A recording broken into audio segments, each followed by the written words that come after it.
The most common condition for the surgical emergency, or you can say the surgical presentation, in case of the gallbladder pathology, is a cholelithiasis, as been discussed in the beginning of the topic. There can be conditions secondary to the generation of the cholelithiasis that can be acute cholecystitis or chronic cholecystitis. So first, we should know about a little bit about the cholelithiasis, and there are three important categories, the stones in the gallbladder. They can be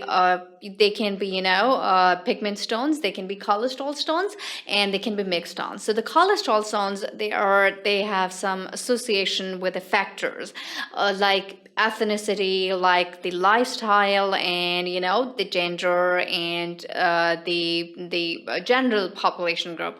So we will be discussing these associated factors. They can be related to the gallbladder function, the surgical problems, or there can be some other environmental factors or acquired factors which can lead to the development of these gallstones. So these stones are most commonly associated with those people who have hypercholesterolemias. Okay, so that means either the cholesterol is being taken, or being, more of the fatty food is being taken by the patient, or the cholesterol, because of a sedentary lifestyle that can also lead to the deposition of cholesterol within the body, or there can be some factors which are related to the gallbladder, like emptying, absorption, or excretion.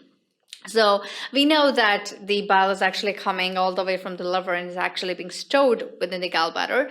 So what happens when these cholesterol stones, which are 80 to 85% pure cholesterol, and almost 10 to 15% is combined with other salts like the calcium bicarbonate and calcium phosphate stones. So what happens is those conditions in which there's a saturation of the cholesterol. Okay, that means there is more saturated cholesterol and there is less proportion of the calcium and the phosphate stones.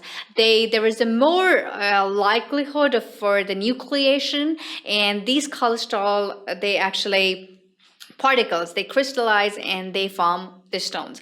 So the factors that can lead to the development of the cholesterol stones, they can be impaired gallbladder function, like emptying, so there would be less emptying, so there would be more of the precipitation of the cholesterol, and there would be more of a saturation. If there's least absorption, like intrahepatic recirculation of these salts is being, these salts, especially the calcium phosphate and the calcium bicarbonate, their intrahepatic circulation is being compromised.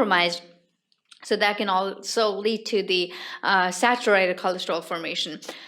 Or there can be some cholesterol nucleating factors, and they can be mucus, there can be glycoprotein, or there can be infection. Now, the other, environmental or personal causes that lead to the development of a supersaturated bile is age, obviously, sex, more common in a female population, genetics, obesity, and diet, a diet which is rich in fatty food. Or there is absorption or intrahepatic circulation of the bile salts is being compromised. Okay, so deoxycholate is less, and there is a bile transient time is less. There's a fecal enteric flora, or there's an ileic resection. If there's an ileal resection, obviously the intrahepatic circulation would be compromised, or there's a deficiency of the cholestyramine.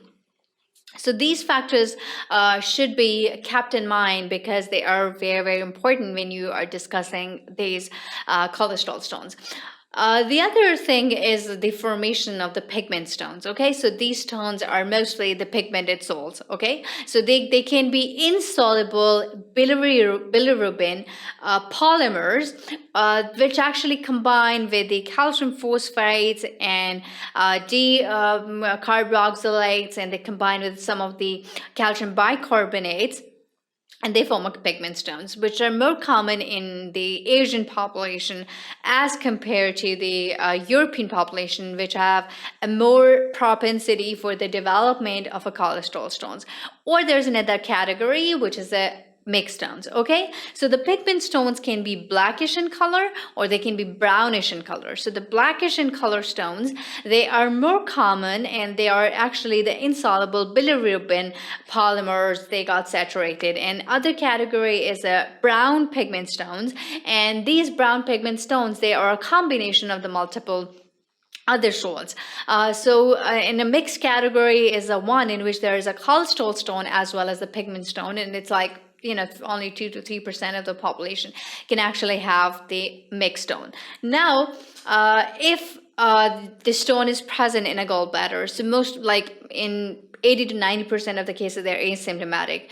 And when you are doing ultrasonography, so for some other pathology, it comes out to have a cholelithiasis, or in some patients they can actually become symptomatic. And when these gallstones actually become symptomatic, there can be number of manifestations. Okay, so there can be acute cholecystitis, there can be biliary colic, there can be chronic cholecystitis, and in specifically in case of diabetics or those which have a immunocompromised status, there is a more chance for the development of the empyema of the gallbladder. There can be mucocele. The only difference between empyema and mucocele is mucocele is a collection, okay? But empyema is a collection. But the infected collection is the empyema, and a non-infected sterile collection is a mucocele, okay? Or there can be, in some other cases, there can be biliary ileus, especially the ileus, involving the small intestinal portion. Or there can be some other, complications like the perforation of the gallbladder, leading to localized peritonitis, or it can actually cause a generalized peritonitis when it's actually involving the whole of the peritoneal cavity. So we'll be discussing these complications and their manifestations in a couple of minutes.